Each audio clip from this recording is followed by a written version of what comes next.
and we are going to make our country great again. Today's ceremony, however, has very special meaning, because today we are not merely transferring power from one administration to another or from one party to another, but we are transferring power from Washington, D.C., and giving it back to you, the people. We will continue the effort launched by the Trump administration to move parts of the sprawling federal bureaucracy to new locations outside the Washington swamp. Just as I moved the Bureau of Land Management to Colorado, as many as 100,000 government positions could be moved out, and I mean immediately, of Washington to places filled with patriots who love America, and they really do love America. Another big opportunity is in transportation. Dozens of major companies in the United States and China are racing to develop vertical takeoff and landing vehicles for families and individuals. Just as the United States led the automotive revolution in the last century, I want to ensure that America, not China, leads this revolution in air mobility. These breakthroughs can transform commerce, bring a giant infusion of wealth into rural America, and connect families and our country in new ways. So U.S.-based car makers and manufacturers will also be rewarded with expanded research and development tax credits, very substantial, where they will be able to write off 100% of their cost of heavy machinery and other equipment necessary to build a plant. For 200 years under our system of government, it was undisputed that the president had the constitutional power to stop unnecessary spending through what is known as impoundment. Very simply, this meant that if Congress provided more funding than was needed to run the government, the president could refuse to waste the extra funds and instead return the money to the general treasury and maybe even lower your taxes, although we did give you the biggest tax reduction in history and the biggest regulation reduction in history, two things I'm very proud of. And they still are there, although they're disappearing rapidly under Biden. Thomas Jefferson famously used this power, as did many other presidents, until it was wrongfully curtailed by the Impoundment Control Act of 1974. Not a very good act. This disaster of a law is clearly unconstitutional, a blatant violation of the separation of powers. When I return to the White House, I will do everything I can to challenge the Impoundment Control Act in court and, if necessary, get Congress to overturn it. We will overturn it. I will then use the president's long-recognized impoundment power to squeeze the bloated federal bureaucracy for massive savings. This will be in the form of tax reductions for you. This will help quickly to stop inflation and slash the deficit. To prepare for this eventuality, on day one, I will order every federal agency to begin identifying large chunks of their budgets that can be saved through efficiencies and waste reduction using impoundment. Of course, this will not include national defense. Some of the funds we save through impoundment from other parts of the government can be used to strengthen Medicare and Social Security for years to come. Reasserting the president's historic impoundment authority will also restore critical negotiating leverage with Congress to keep spending under control. Very simple. We're going to keep spending under control. We had it done, and then COVID came in, and we had to do some things to help save our country. We did a great job, but we were starting to make lots of money. We were energy independent. We were going to be energy dominant. We were going to be taking in massive amounts of money from the liquid gold that we have under our feet more than any other nation. And we were going to reduce taxes and pay off debt. This is the only way we will ever return a balanced budget, impoundment. Just as importantly, bringing back impoundment will give us a crucial tool with which to obliterate the deep state, drain the swamp, and starve the warmongers, these people that want wars all over the place, killing, killing, killing. They love killing. And the globalists out of our government. We're going to get the warmongers and the globalists out of our government. With empowerment, we can simply choke off the money. This policy is anti-inflation, anti-swamp, anti-globalist, and it's pro-growth, pro-taxpayer, pro-American, and pro-freedom. I alone can get that done. I'll get it done, and I'll make America great again. Thank you very much. Here are 10 key ideas that will power our movement for great schools. First, we will respect the right of parents to control the education of their children. Second, we will empower parents and local school boards to hire and reward great principals and teachers, and also to fire the poor ones, the one whose performance is unsatisfactory. They will be fired. Like on The Apprentice, you're fired. Third, we will ensure our classrooms are focused not on political indoctrination, but on teaching the knowledge and skills needed to succeed: reading, writing, math, science, arithmetic, and other truly useful subjects. Fourth, we will teach students to love their country, not to hate their country like they're taught right now. Fifth, we will support bringing back prayer to our schools. Sixth, we will achieve schools that are safe, secure, and drug-free, with immediate expulsion for any student who harms a teacher or another student. Seventh, we will give all parents the right to choose another school for their children if they want. It's called school choice. Eighth, we will ensure students have access to project-based learning experiences inside the classroom to help train them for meaningful work outside the classroom. Ninth, we will strive to give all students access to internships and work experiences that can set them on a path to their first job. They're going to be very, very successful. I want them to be more successful than Trump. Let them go out and be more successful. I will be the happiest person in the world.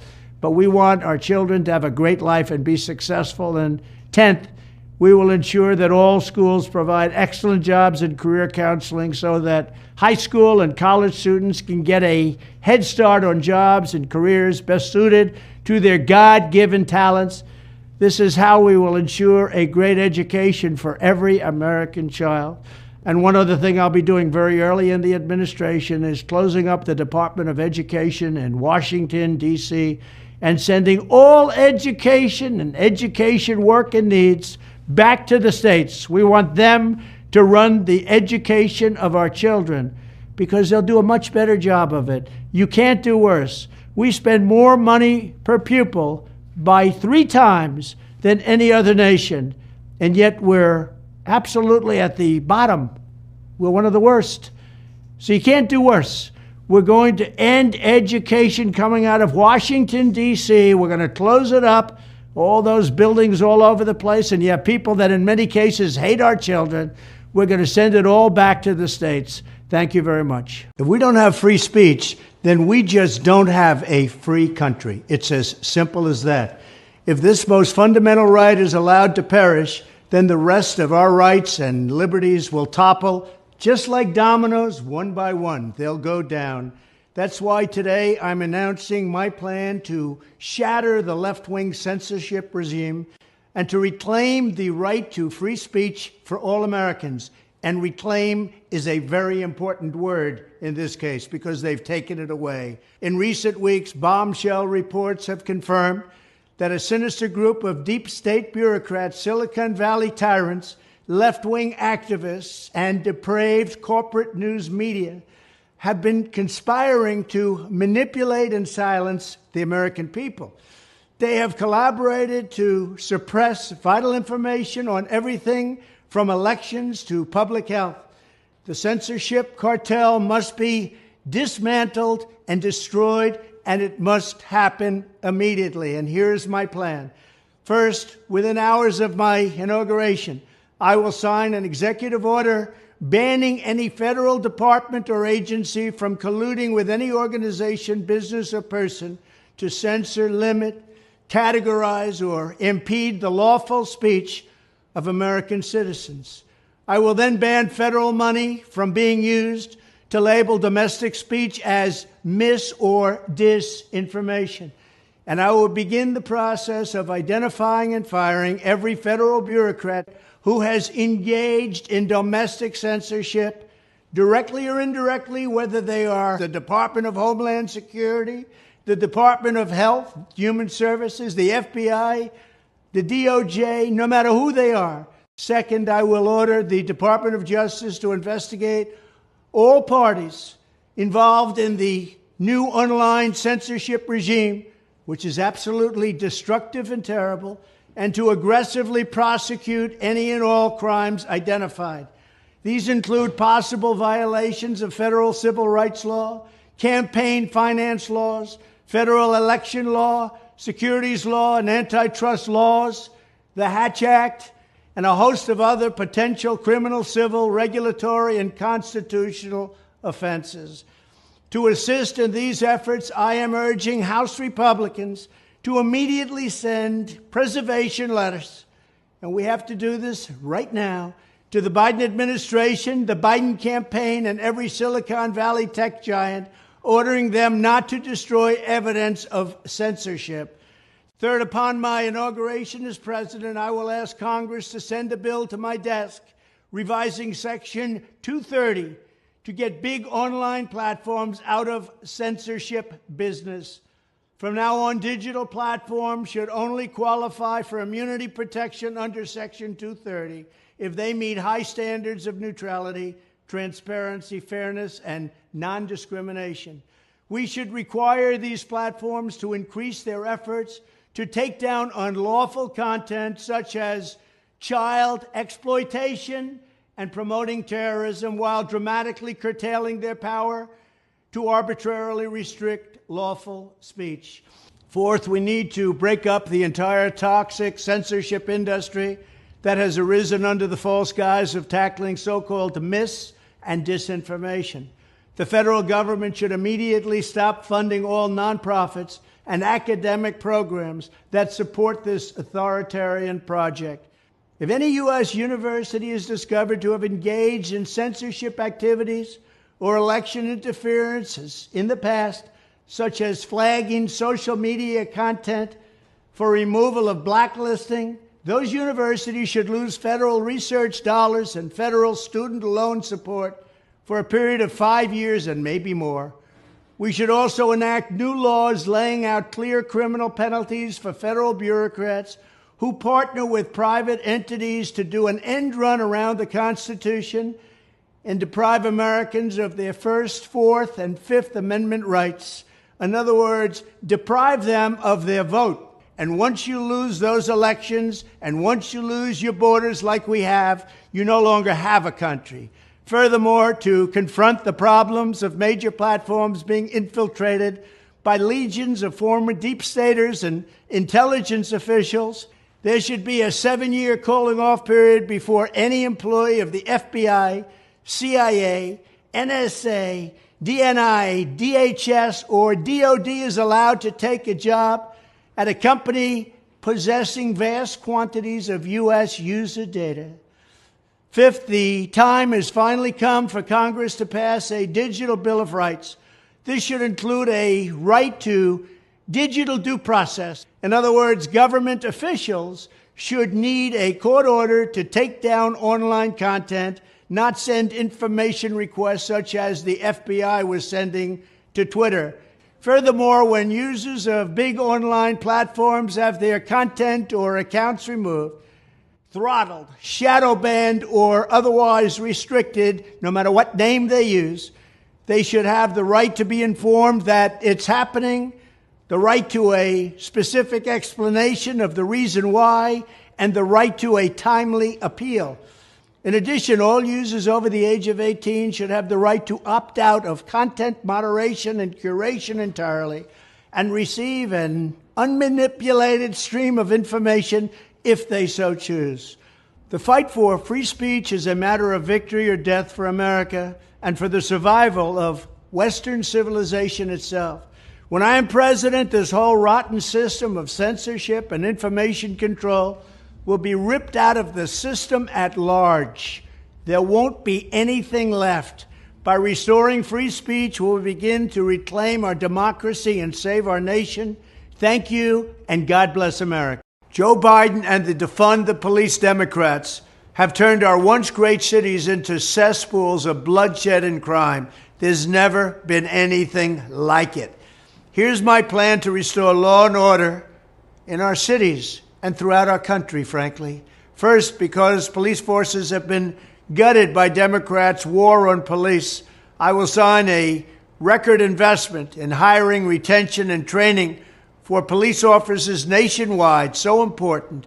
This bill will also increase vital liability protections for officers because the Democrats want to take those protections away from our police because we want them to do their jobs, and we want them to do their jobs right. You can't take their protections away if you're going to have them do their jobs properly.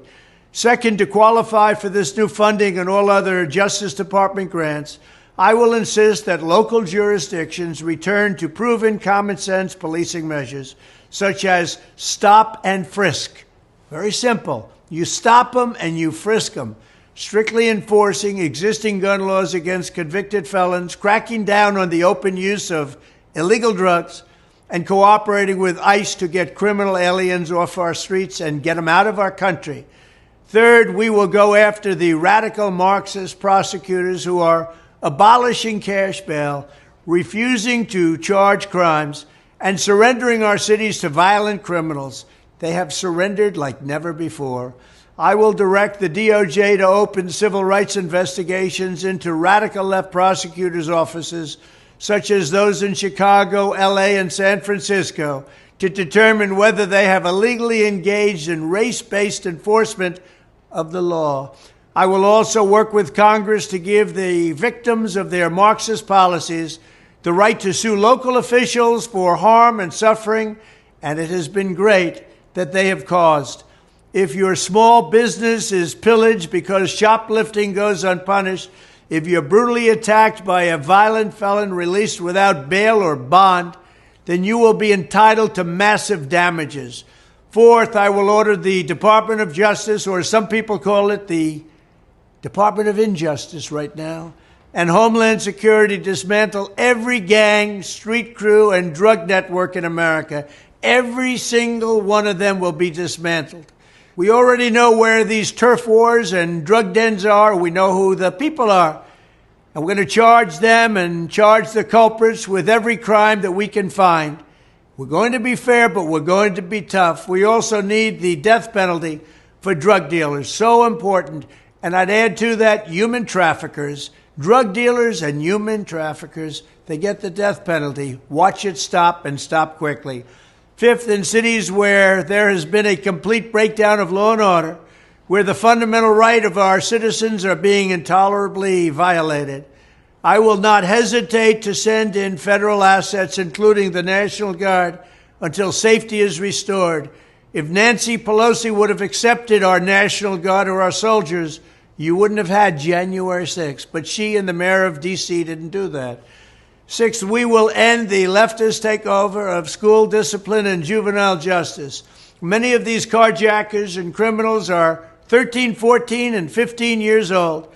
I will order the Education and Justice Departments to overhaul federal standards on disciplining minors, so when troubled youth are out in control, they're out on the streets and they're going wild, we will stop it. The consequences are swift, certain, and strong, and they will know that.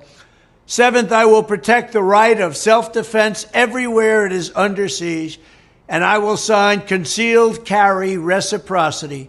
Your Second Amendment does not end at the state line.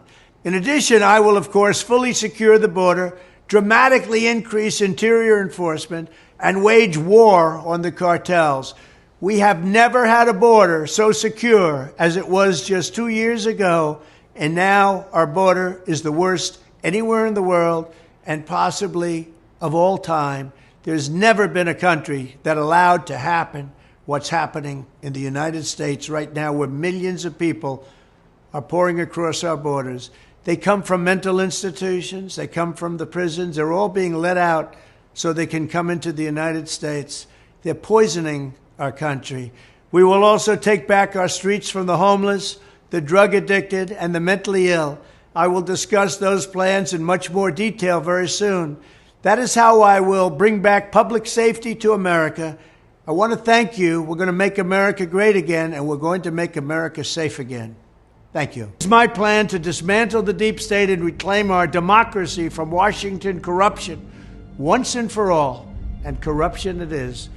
First, I will immediately reissue my 2020 executive order restoring the president's authority to remove rogue bureaucrats, and I will wield that power very aggressively. Second, we will clean out all of the corrupt actors in our national security and intelligence apparatus, and there are plenty of them. The departments and agencies that have been weaponized will be completely overhauled so that faceless bureaucrats will never again be able to target and persecute conservatives, Christians, or the left's political enemies, which they're doing now at a level that nobody can believe even possible. Third, we will totally reform FISA courts, which are so corrupt that the judges seemingly do not care when they are lied to in warrant applications.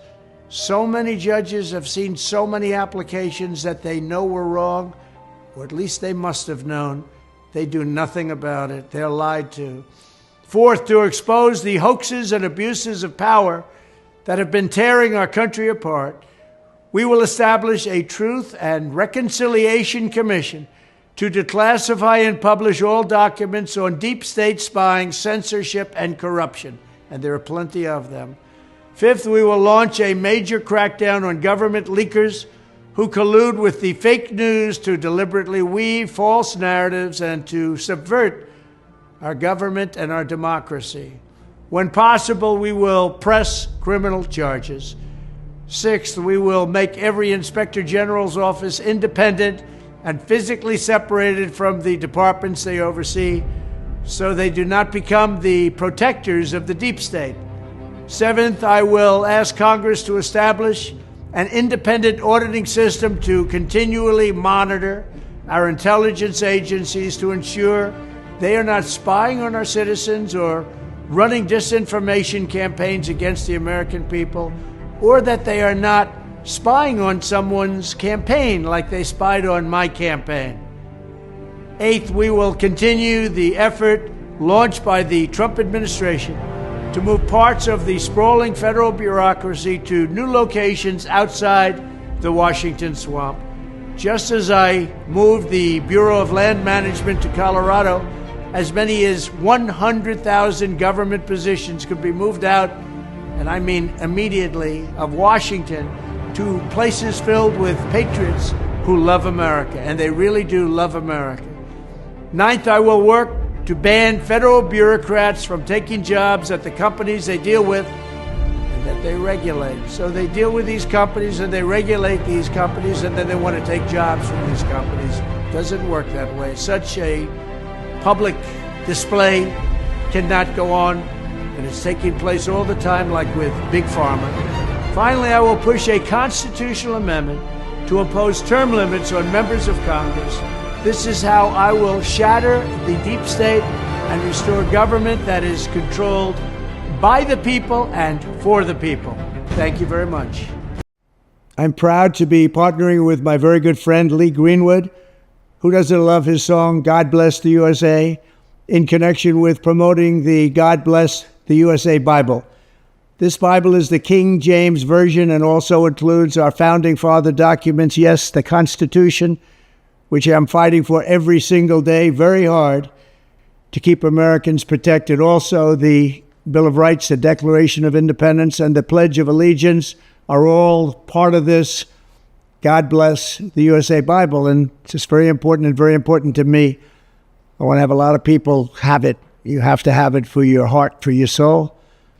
Many of you have never read them and don't know the liberties and rights you have as Americans and how you are being threatened to lose those rights. It's happening all the time. It's a very sad thing that's going on in our country, but we're going to get it turned around. Religion and Christianity are the biggest things missing from this country, and I truly believe that we need to bring them back, and we have to bring them back fast. I think it's one of the biggest problems we have. That's why our country is going haywire. We've lost religion in our country. All Americans need a Bible in their home, and I have many. It's my favorite book. It's a lot of people's favorite book. This Bible is a reminder that the biggest thing we have to bring back America and to make America great again is our religion Religion is so important. It's so missing, but it's going to come back, and it's going to come back strong, just like our country is going to come back strong. In the end, we do not answer to bureaucrats in Washington. We answer to God in heaven. Christians are under siege. We must protect content that is pro-God. We love God, and we have to protect anything that is pro-God. We must defend God in the public square and not allow the media or the left-wing groups to silence, censor, or discriminate against us. We have to bring Christianity back into our lives and back into what will be again a great nation. Our founding fathers did a tremendous thing when they built America on Judeo-Christian values. Now that foundation is under attack, perhaps as never before. What can we do? Stand up, speak out, and pray that God will bless America again. I'm proud to endorse and encourage you to get this Bible. We must make America pray again. Pray, get educated, get motivated, and stand with me and the legions of Americans asking God to bless our great nation, to bring our great nation back, and to make America great again. I'm proud to partner with Lee in this offering. He's a very special man, both as a talent, but maybe even more so as a human being. He's very, very special. And I think you all should get a copy of God Bless the USA Bible now and help spread our Christian values with others. There you have it. Let's make America pray again. God bless you, and God bless the USA. 3 years from now, the United States will celebrate the biggest and most important milestone in our country's history. 250 years of American independence. What a great country. And we have to keep it that way. But that's why, as a nation, we should be preparing for a most spectacular birthday party. We want to make it the best of all time. Here is my plan to give America's founding in 1776 the incredible anniversary it truly deserves. On day one, I will convene a White House task force called Salute to America 250. It will be responsible for coordinating with state and local governments to ensure not just one day of celebration, but an entire year of festivities across the nation, starting on Memorial Day 2025 and continuing through July 4th, 2026. Second, I will work with all 50 governors, Republican and Democrat alike, to create the Great American State Fair, a unique one-year exhibition featuring pavilions from all 50 states. It'll be something. The Great American State Fair will showcase the glory of every state in the Union, promote pride in our history, and put forth innovative visions for America's future. My hope is that the amazing people of Iowa will work with my administration to open up the legendary Iowa State Fairgrounds to host the Great American State Fair and welcome millions and millions of visitors from around the world to the heartland of America for this special one-time festival. Together we will build it and they will come. Third, alongside the Great American State Fair, we will host major sporting contests for high school athletes. These are great athletes, wonderful athletes from fantastic high schools all around the country. These Patriot Games will allow young Americans from every state to show off the best of American skills, sportsmanship, and competitive spirit. Fourth, I will sign an executive order to bring back our National Garden of American Heroes, which we want to build very badly, commission artists for the first 100 statues to populate this new statuary park honoring the greatest Americans of all time. Fifth, as president, I will invite the leaders and citizens of nations around the world to visit the United States in honor of our 250th anniversary. It's going to be great. America's tourist industry should get ready because we're going to have a lot of people coming. It will be a record year. And finally, and most importantly, I will ask America's great religious communities to pray for our nation and our people as we prepare for this momentous occasion.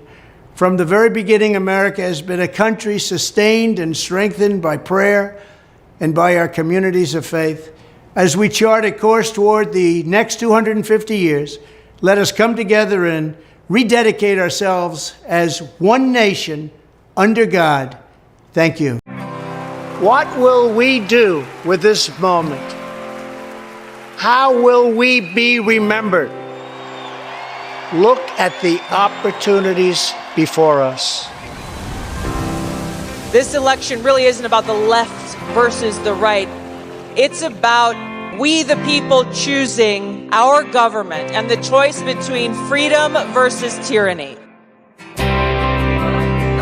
Nobody has a chronic disease burden like we have. Why are we allowing this to happen to our children? Ultimately, the only thing that will save our country is if we choose to love our kids more than we hate each other. What is going on here is deeper than politics. It is deeply spiritual. We are being called to rise above the hatred and the fear and the evil. We need to remember above and beyond that we must love our neighbors, that we must treat other people as we hope to be treated. You want to be a rebel? You want to be a hippie? You want to stick it to the man? Show up on your college campus and try calling yourself a conservative. America is going to reach heights that it has never seen before. The future is going to be amazing!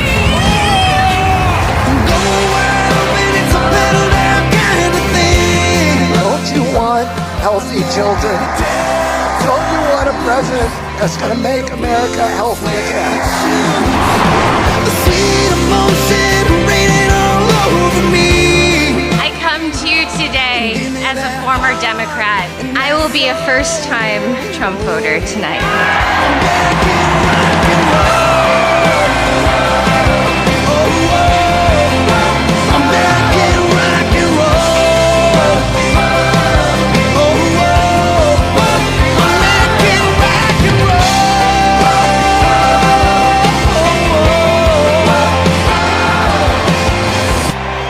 The people dreamed this country, and it's the people who are making America great again.